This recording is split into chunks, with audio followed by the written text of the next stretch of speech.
Yo, VHS effect, fucking make myself sound like I'm in a fucking radio.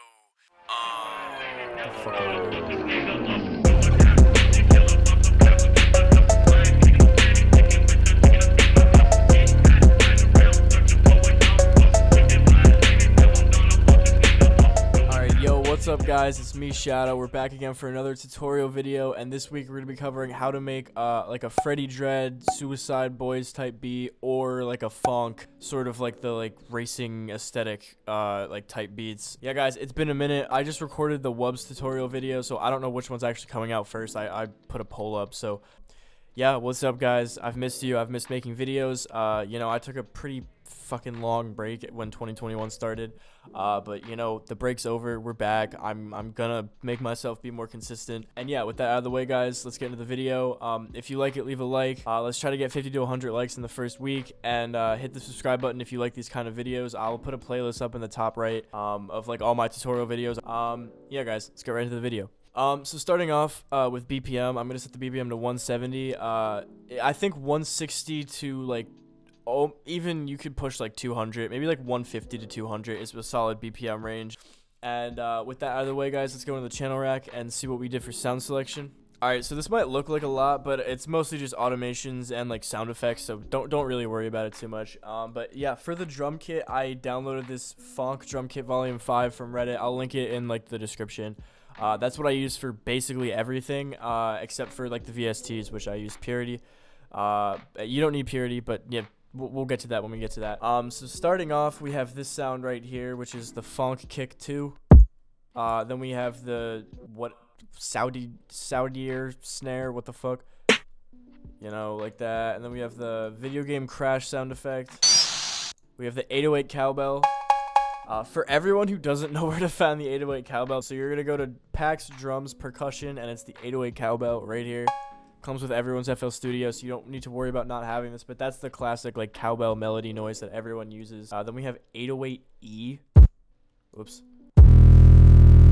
It sounds that chunky and distorted after mixing. It doesn't sound that good before, but I'll get into mixing towards the end of the video. Then we have Phonk snare, Phonk hat 11.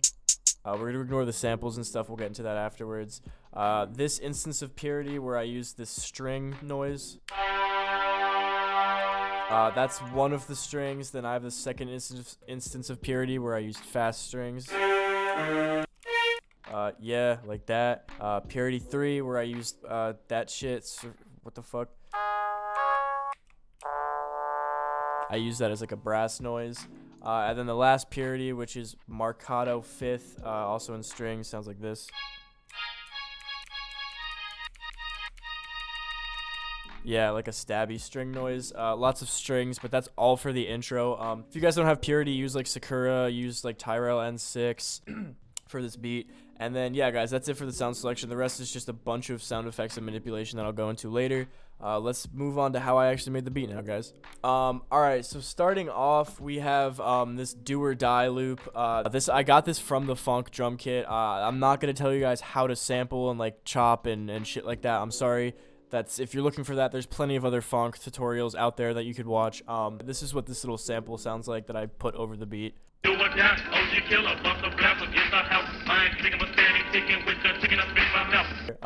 Phonk beat, not everyone, but most Phonk beats, that's like one of the main aspects of them is those like Memphis vocals that people like chop up and sample and make it sound like super vintage. So that's the one I use. I just took it right out of the Phonk drum kit because I was not going to go out of my way and sample. I didn't really feel like doing that.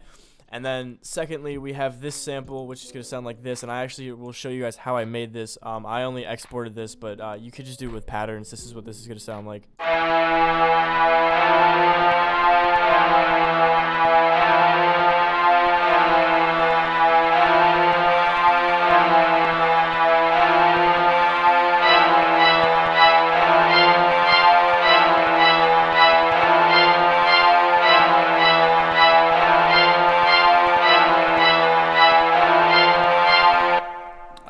yeah, that's just a little intro sample that I made. You do not have to do this, but I chose to do it because a super cool thing that people will do in like Phonk is like sample horror shit. And again, I'm not a big sample person. I don't really like sampling, so I said fuck it, I'm gonna make this shit myself. And I did it. And yeah, now that those two samples are covered, I'm gonna break down like every pattern that I did to actually make the beat. So guys, starting off with the strings, this is the first string sound. This is like the slow strings in Purity. It's gonna sound like this.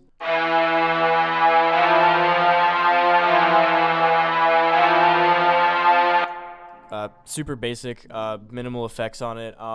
The only advice that I have if you're going to make your own sample like this is make your cowbell melody first and then follow the same key or the same notes of your cowbell melody so that it just blends with the beat better. Moving on, we have our second Purity melody, which is going to sound like this.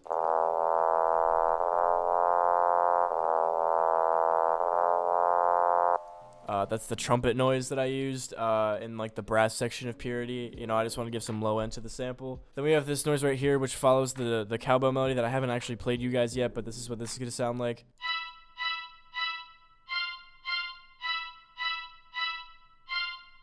And then the very last thing is this like top melody, like counter melody thing that I used more strings for, and it's going to sound like this.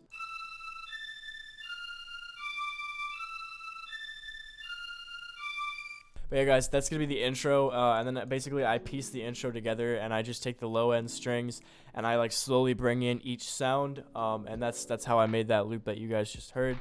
Now we're going to move on to the actual beat and like the drums and shit, and yeah, guys, let's get into it. Alright, guys, starting off, we have the beautiful cowbell melody. This one is super simple, and if I'm going to be honest, you don't need to do anything crazy at all. It's all really simple, but yeah, this is what my cowbell melody sounds like. It sounds like this.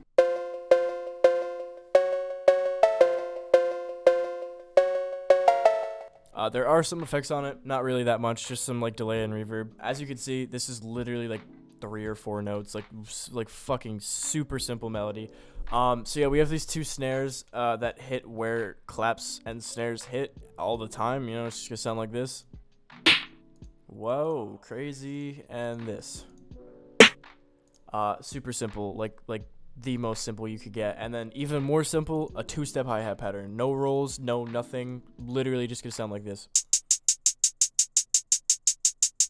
You cannot get simpler than that, unless you do a 4-step, I guess. But yeah, like literally just like go into the channel rack, right click, 2-step. And then we have the 808 and kick, and then we're actually done with the drums. Super simple. So this is what my 808 pattern sounds like. Keep in mind, this is after mixing, which I go into at the very end of this tutorial. But yeah, this is the 808 pattern that I made that follows the cowbells.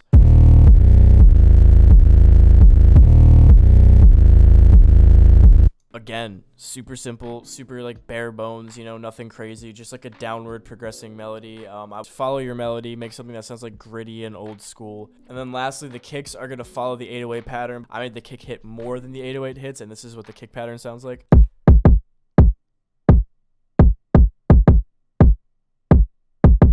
But yeah, guys, let's move on to how I structured this beat and then how I mixed it. Alright, guys, for structuring, it does get a little bit more confusing. It's a lot of automation clips, though. I labeled everything out, so it's not too confusing for you guys. Right before the beat hits, I just put this isotope vinyl spin down. If you guys want to know how to do that, you're going to route your sample to wherever you have isotope vinyl, and to automate your spin down, you're going to go to the top, you're going to click current project, effects, and then find the isotope vinyl. Where the fuck is it? There it is, isotope vinyl. You're gonna find the isotope vinyl with the matching insert. Yeah, then you're gonna click isotope vinyl, and it's gonna bring this drop down menu of everything isotope vinyl does. You're gonna find spin down, right click it, and do create automation clip. That's how you automate spin downs. And for the intro, basically right before the beat drops, this little like 1 bar or whatever before it drops, I automate a spin down. I take the tempo actually, and I automate the tempo, and I bring it down from 170 to 160 just to do a little bit of like a build up to the drop. I wanted the BPM to be a little bit different. But yeah, guys, we're gonna get the do or die sample, and we're gonna have it for the second half of the intro, and we're basically gonna volume automate it so that at the beginning half it's like quieter, and then by the time the spin down happens, it will be playing, you know, loud enough so that everyone can hear it, and you're like, whoa, this is the sample, and then boom, and then the beat drops, you know, it's like all cool. So yeah, guys, automate tempo. That's pretty easy. You just right click here and then create automation clip. Automate the tempo. That's again your choice. This is just what I did for it. And yeah, guys, that's gonna be all for the intro. And then we're gonna move on to the hook. If you want to, you can do the typical like 2 hook, 2 verse outro type shit that like everyone else does. But for this one, I did an 8-bar hook, 12-bar verse, and then another 8-bar hook and an outro. That is 8 bars as well. I didn't, or 4-bar outro, my bad. The vinyl crackle comes in the Phonk drum kit that I downloaded that I'll link in the description. And then the only thing that I bring in that's like anything unique besides like the traditional drums is the one top melody that I made with the strings, which comes in like 1/4 of the way through. And then in the middle of the hook, you're gonna have this little dropout that's gonna sound like this.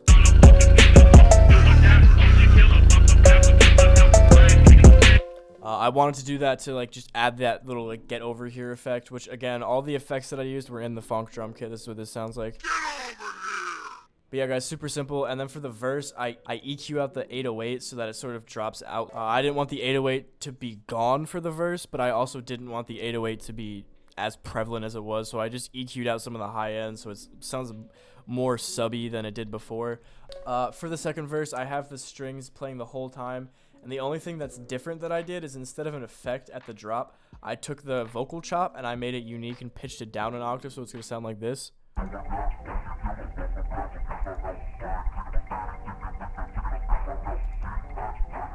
Stop. That's probably going to sound like shit to you guys, and I mean, it's not meant to sound super amazing, but I just panned one left and right all the way and turned the volume way down so that the second half of the second hook has this like deep dark undertone to the sample. Most people probably won't even notice, and it's completely up to you if you want to do that, but I just did it because I wanted the beat to not be the same and be repetitive. I brought back the second string melody for the second half of the hook as well, and then the outro, I just basically trail off all the vocals so that like by the end it's just the cowbell and the vocal chop. Yeah, guys, basically that's gonna do it for the structuring. Now we're gonna move on to the mixing, and then we're gonna wrap this video up. Alright, guys, so for mixing, starting with the cowbell, Fruity Fast Distortion, turn it way down, Destructor, Lo-Fi Bit Crush preset, it's gonna look like this. I put some reverb default settings but turned it way down, and then some delay with this timestamp, and I turned it way down. Then we have the 808, lots of effects here. Fruity Fast Distortion, regular settings, turn it way down. I didn't end up using this fast distortion. Another Fruity Fast Distortion with the heat preset, turn it way down. A sausage fattener, this is the key right here, guys. You can get Camel Crusher for free, I'm pretty sure, if you don't have sausage fattener.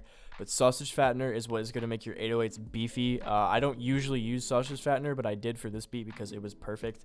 And then the Destructor is going to be key, again, to add like that gritty sort of like vintage feel. You're going to want to bit crush your 808 with these are the settings that I used for mine. It's going to be different every time that you make your beats. But for the vocal chop, I just did this really simple EQ that took out basically all the high end and low end. I just left only the mids, the middle frequencies, because that is going to give the vocal chop that sort of like vintage lo-fi sound that you're gonna want.